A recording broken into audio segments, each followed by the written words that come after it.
Kalau simpan rumah, tak ada pula zakat rumah.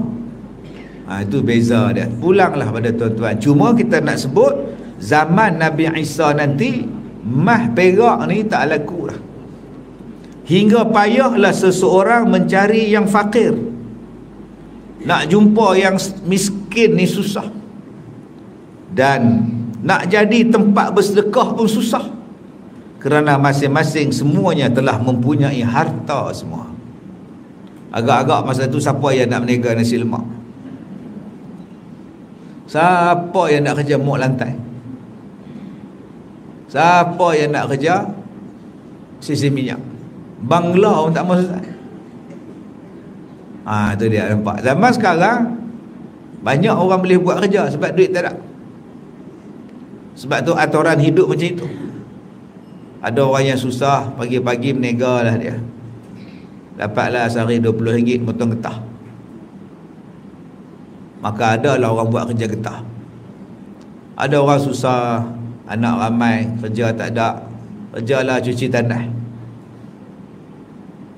Tak kotak bersih, tak segak pun tak apalah, janji dapat duit halal. Alhamdulillah. Bayangkan kalau semua jadi kaya, siapa dah cuci tanah? Siapa yang nak berniaga air balang? Siapa yang nak berniaga keripak? Bayangkanlah, siapa nak jadi pembantu rumah? Siapa yang nak ambil upah mengasuh budak? Sekarang ni orang susah, makcik boleh nak jaga anak saya? Boleh.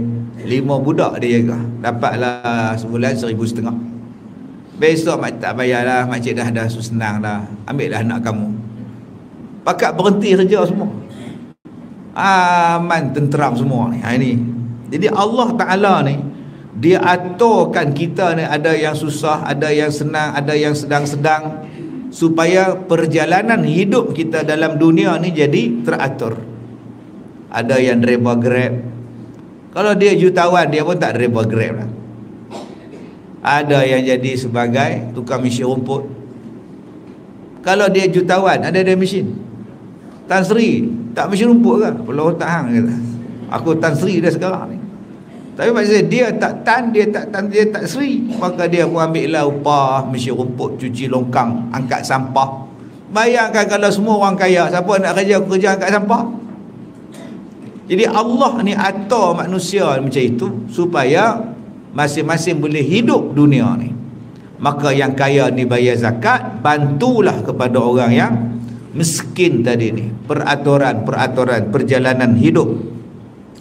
Kerana masing-masing semuanya telah mempunyai banyak harta, maka adalah kejadian makmur dan banyak harta itu ialah dari sebab adilnya Nabi Allah Isa dan tiada zalim sesekali. Kenapa yang makmur semua ni? Sebab Nabi Isa sangat adil di dalam pemerintahannya. Semuanya tidak dizalimi. Dan pada masa itu diturunkan Allah barakah. Bukan kita al-barakah. Diturunnya keberkatan dan khairat. Khairat maknanya kebaikan yang tiada terhingga banyaknya, sehinggalah bumi memuntahkan isinya daripada emas dan perak berbatang-batang macam tiang. Tak ada siapa boleh ambil. Maka pada masa itu semua orang kurang sukakan kepada harta, malah semuanya menumpukan kepada ibadat, kerana tidak lagi panjang angan-angannya, kerana semua telah mengetahui bahawa kiamat telah pun hampir tiba. Jadi bila kita faham pada hadis ini, nak simpan mah sangat pun tak payah lah. Satu hari nanti mah kita tu tak bernilai. Nak simpan duit sangat pun nanti duit tu jadi kertas, tak ada siapa nak beli dah, nak pakai dah. Itulah dunia yang manusia duk kejar-kejar. Dikejarnya perempuan tu tua, yang jantan tu pun tua. Itulah yang kamu kejar, lama-lama mati. Dikejarnya rumah, lama-lama anak-anak bersarang, merpati bersarang, rumah jadi lusuh, rumah jadi reput. Dikejarnya wang, lama-lama wang tu tak boleh buat apa, jadi kertas. Dikejarnya emas, emas tak laku, duduk tepi rumah pun tak siapa berkedak lah. Itulah saat dia akan berlaku kepada kita bila datangnya Nabi Isa alaihissalam sebagai satu tanda yang besar hampirnya sangat akan kiamat. Baik, kita masuk yang seterusnya, bab yang ke-48. Bab majaa fid dajjal. Bab yang datang ia pada menyatakan hadis yang membicarakan zahirnya dajjal, munculnya dajjal, zahirnya dajjal merupakan satu alamat kiamat yang besar. Hadis an Abi Ubaidah bin Al-Jarrah qala sami'tu Rasulullah sallallahu alaihi wasallam yaqul innahu lam yakun nabiyyun ba'da nuhin illa qad anzara ad-dajjal qaumahu wa inni unzirukumuhu fawasafahu lana Rasulullah sallallahu alaihi wasallam faqala la'allahu sayudrikuhu ba'du man ra'ani aw sami'a kalami. Qalu ya Rasulullah fakaifa qulubuna yawma idzin?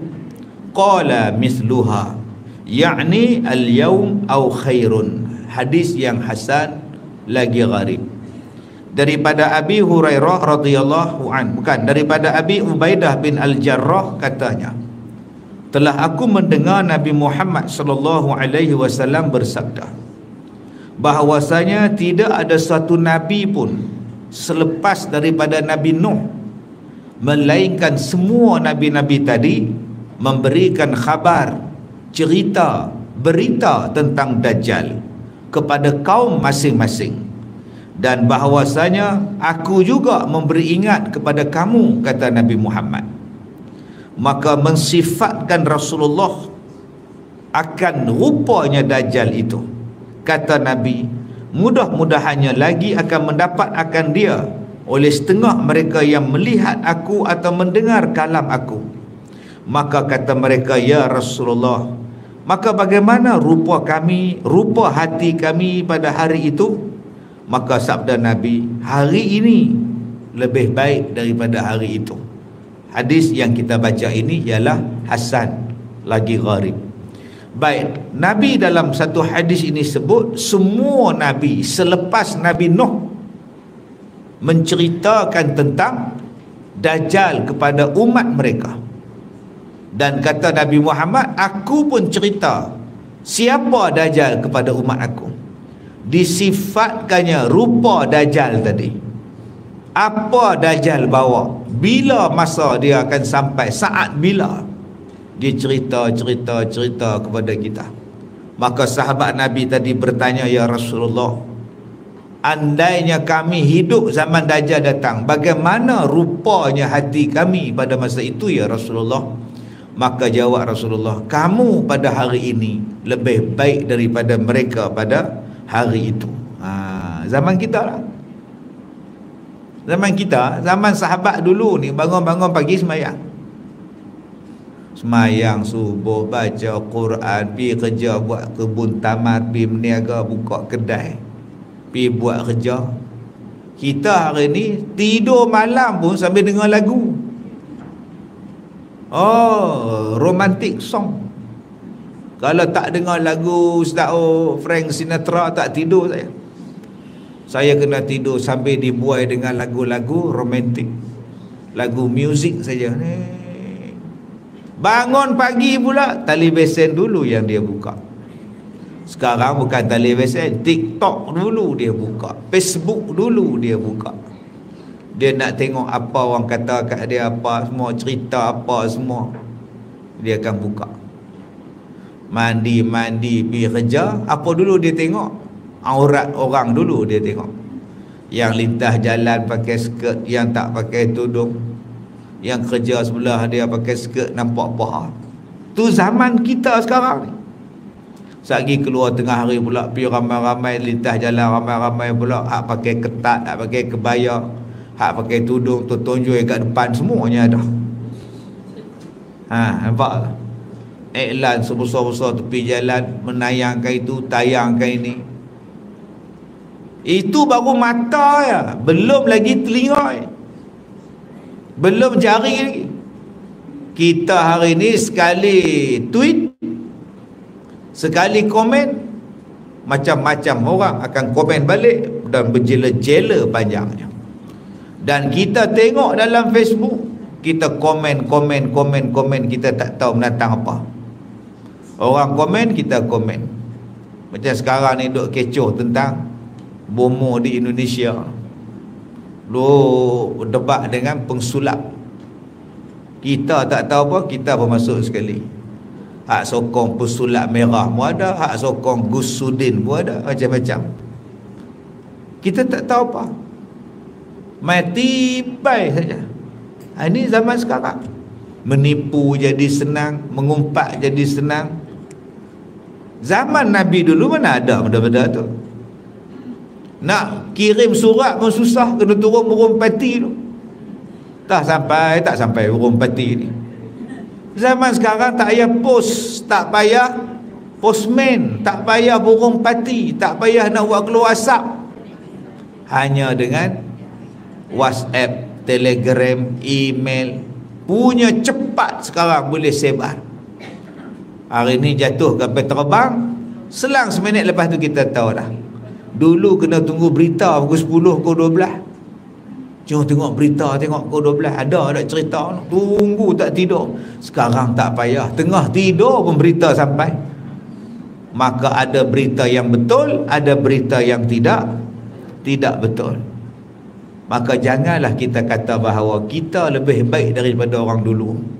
Jangan. Kita sekarang terdedah kepada dosa lagi mudah daripada zaman dulu-dulu. Tu beza tu. Sebab hari ni ada doktor-doktor, ada ustaz-ustaz yang kata dia lebih alim daripada orang dulu-dulu.